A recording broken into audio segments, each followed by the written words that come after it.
Hello, friends, and welcome to Resumes 101.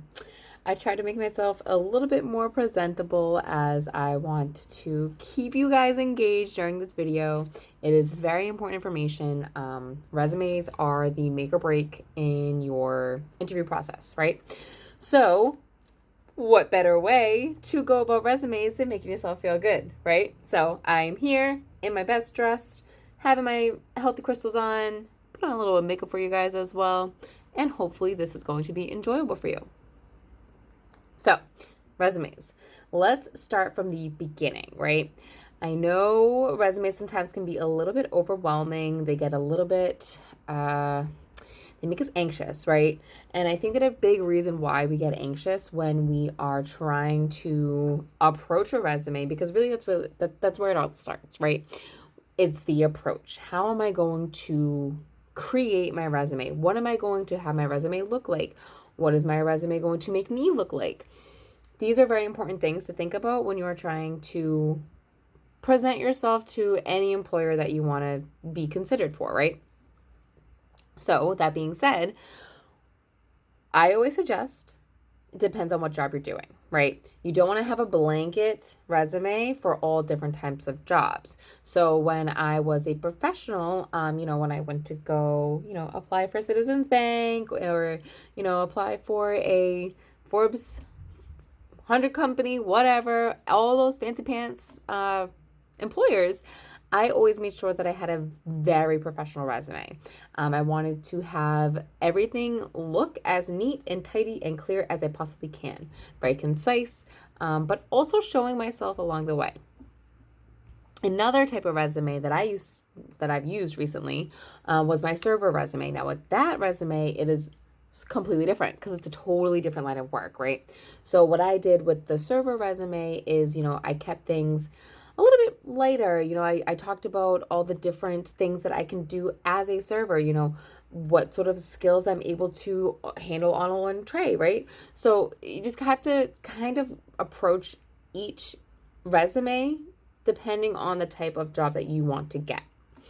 So that being said, basic resumes, because you can always look up different ways to format your resume. You can find it very easily online. You can look up a server resume. You can look up a actor resume. You can look up a, engineer resume, because clearly I'm obsessed with engineers. I tend to talk to them a lot. Whatever. Point is that every resume that you're going to do, you're going to have these 5 key aspects that you want to have in every single resume. Every single resume, no matter how you format it, what job you're applying for, you always want to have these key pieces. So, piece number 1, you always want to have an updated header. So when you're in your Word documents, you can do a couple different things. You can either just type it out normally and just, do name, address, email, and phone number in your heading. Or if you want to look a little bit fancier, you can go into the header formatting under the Word documents, and you can create a header in that setting as well, so that way it goes onto every page as they flip through. So that way, God forbid they had some accident and your files all went flying everywhere, everything has your name on it, and they'll always be able to find your information to go together. So I think that's really helpful. If you're able to do a header, I highly suggest it, just because I think that it looks much more professional as well. So, like I said, you always want to make sure you have your full name, your updated address, your updated email, and then your updated phone number. That way, your potential employer always has a way to contact you, and they know what general vicinity you're living in accordance to where their location is, right? So that's super basic, very easy.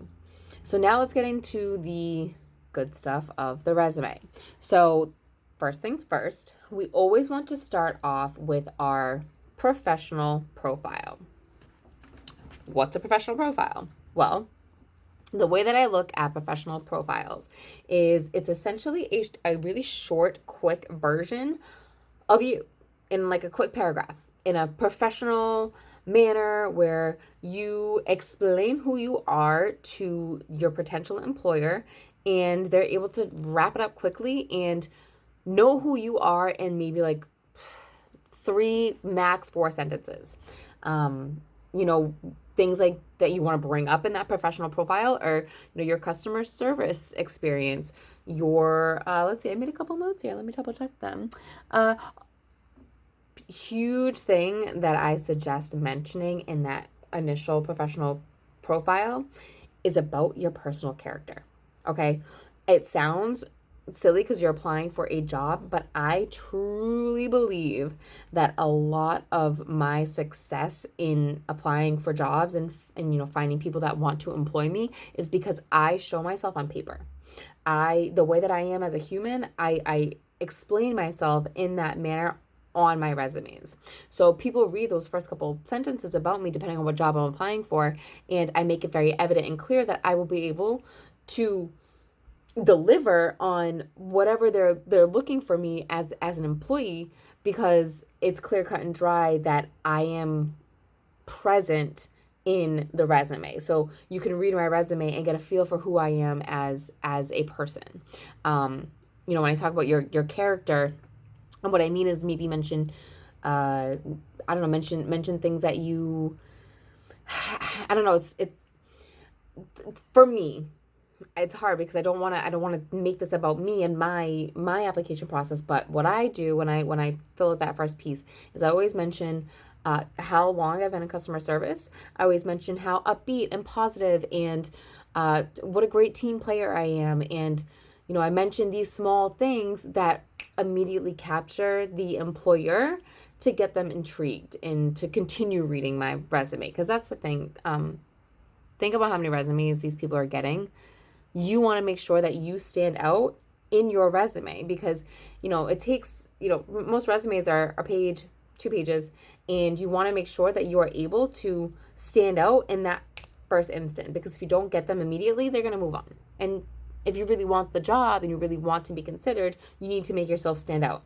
It's just like, again, like I said last night, dating. When you're dating somebody, you want to make sure that you stand out of the crowd and you make them be like, oh, I really think that I'm interested in what they have to offer me.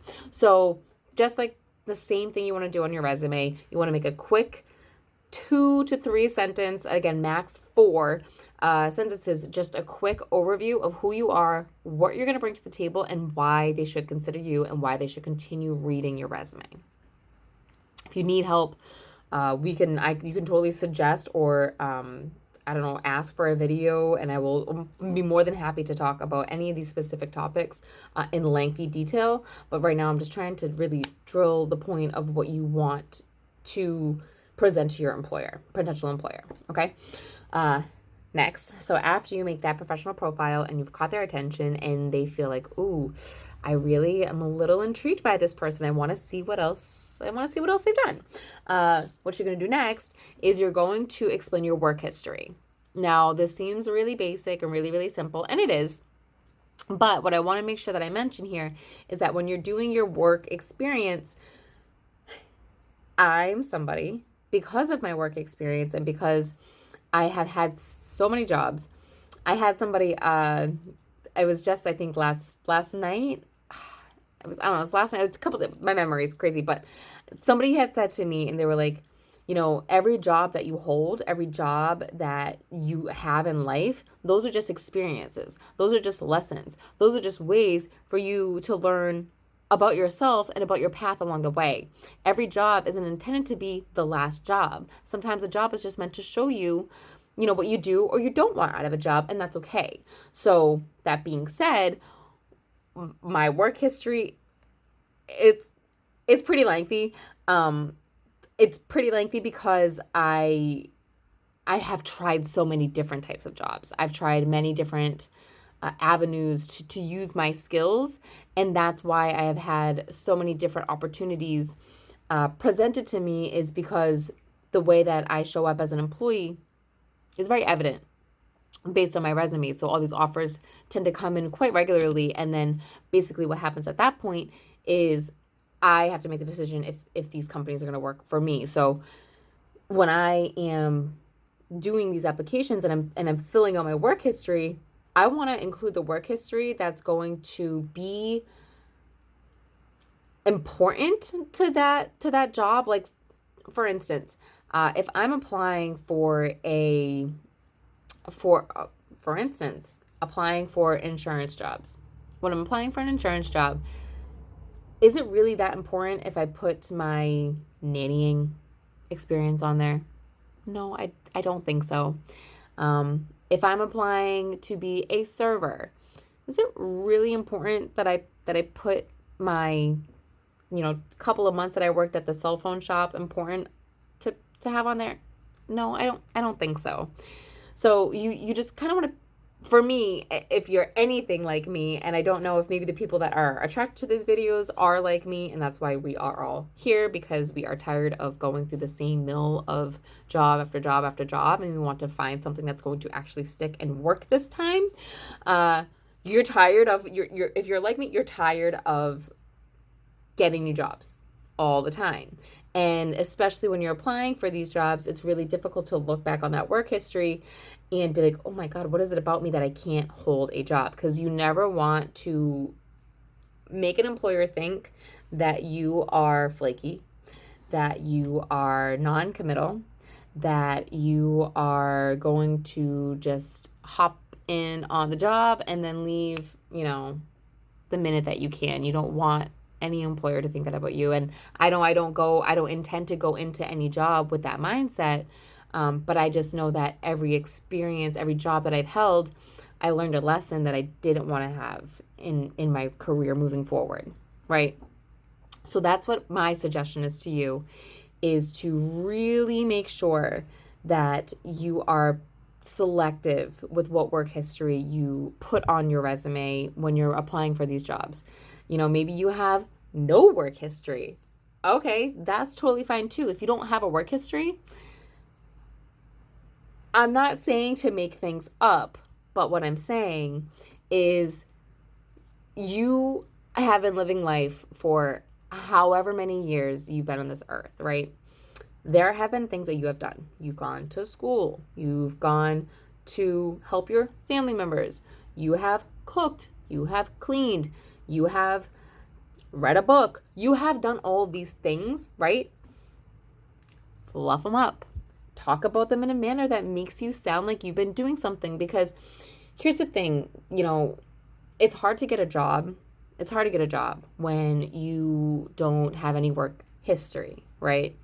So if you want to be considered for a job, you need to make yourself look like you know what you're doing. And I don't see anything wrong with using normal life aspects and making them into something that looks presentable and like you are knowledgeable on how to approach life as an employee. I hope that makes sense. I don't know. I mean, I guess what I mean is, if you are somebody who hasn't had a job before and you clean your house thoroughly every other day, talk about that. Say, very detail oriented, meticulously clean, use words. That's another very important thing with your resumes. Use words and wording that make you sound intelligent. Why not? Why would you not want to use words that up your game and up your ante and make you sound like you're really smart? You don't have to be smart.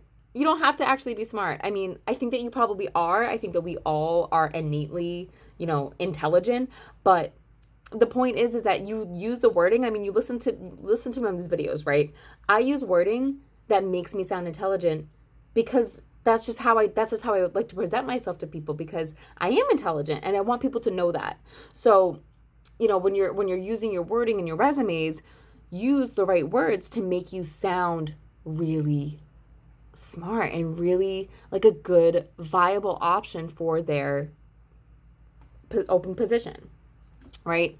So, I mean, that's really, I know that's said I want to talk as much this video, and I'm talking quite a bit, but my point is just that when you are going through your application process and you're doing the work history, there's always a way around it. If you have too much, take some out. If you have none, fluff it up and make some. You will find a way to make yourself look good on paper. It's so easy. Just look up resumes and see what people say about themselves. I'm happy to share my resume with anybody who wants to see it. I am more than happy to share my resume. I gave it to my friend one time to share for her college thing. I sent her a junky one, but I still sent her one. I wish I had given her an updated one. But the point is that I'm more than happy to share, because I think it's really important for all of us that are trying to get jobs to know the right way to do it to get people interested, because that's all you need to do is get them interested in you.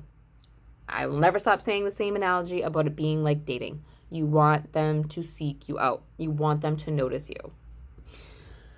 So that's my big long spiel on work history.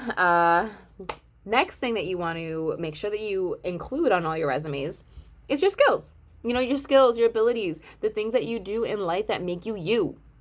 When I did my resume, I was dating this guy at the time, and he had the best idea. And I have never looked back since then. What he did was he had me categorize my skill sets. So a couple skill sets that I put on there: aptitude. I put on there, team player. I put on there customer service. You know, things like that are the main highlight of what I offer. And then I, you know, explain a little bit on that. I let them know, you know, how do I have aptitude? You know, I have aptitude by being able to be a quick learner and, you know, go with the flow. I learn as I go. And it's really important to let your employers know these things about you, because that, again, that's going to make you stand out. It's going to make you be wanted. It's going to make you be the person that they are like, oh my gosh, they are really good at presenting themselves. I want to get to know them better. That's all you got to do. Talk about your skills, talk about your abilities, talk about the things that make you amazing, and have no shame. Do not hold back. Do not try to play the, oh my God, I have no confidence. I can't do this. I'm not going to let anybody know that, you know, because what if I'm not as great as I am? Shut that down. You are as great as you are. And talk about it. Let people know. Let people know how great you are, and do not be ashamed. That's all I got. Last but not least is you want to include your references. People, these are so important. Your references are literally, it's like your last Hail Mary throw, right? I'm telling you right now, who you have as a reference on your application matters, only because they may never call. I know that for a fact, because I have had many people tell me that I have never once gotten a phone call, and I have used these references many, many times. But I think what matters is who you put as a reference. I have a landlord as a reference. I have past employers as a reference. I have current employers as a reference. You use the references that show wherever you're applying for a job, wow, this person is able to have a great relationship with the previous landlord. That's amazing. This person has such a great relationship with their current employer that they're going to put them on this resume. That's even better. You make yourself look really good, again, just by putting it on paper. All you have to do is ask these people in your life that you know. Again, if this all circles back to I've never had a job before, have you babysat? Have you helped a neighbor? Have you, I don't know, taking the trash out for somebody? Anything that you have done that makes you a good person and looks like a good deed, or you have a good, any sort of good rapport with anybody, any sort of good relationship that you have that is able to make you come out looking on top and like you are a good person, that's all that you need. It's literally all that you need for a reference. Shoot, I'll be your reference if I know you. I'm more than happy to. As long as you're a good person, I'm happy to be a reference. It doesn't have to be a previous employer. It can be a friend. Anybody that's not a relative, you can put on your resume as a reference. And I highly suggest it. So that is literally all that I have today. I know I'm so talky, and I'm sorry. I'm looking at the clock now. It's almost at 20 minutes. That's a long video. I hope that you stuck around for the whole thing. I hope that this was helpful to you.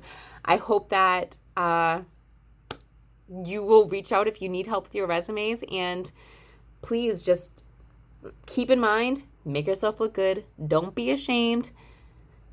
And make sure that you let your potential employer know that you are amazing. That's all you got to do. All right. Bye, guys.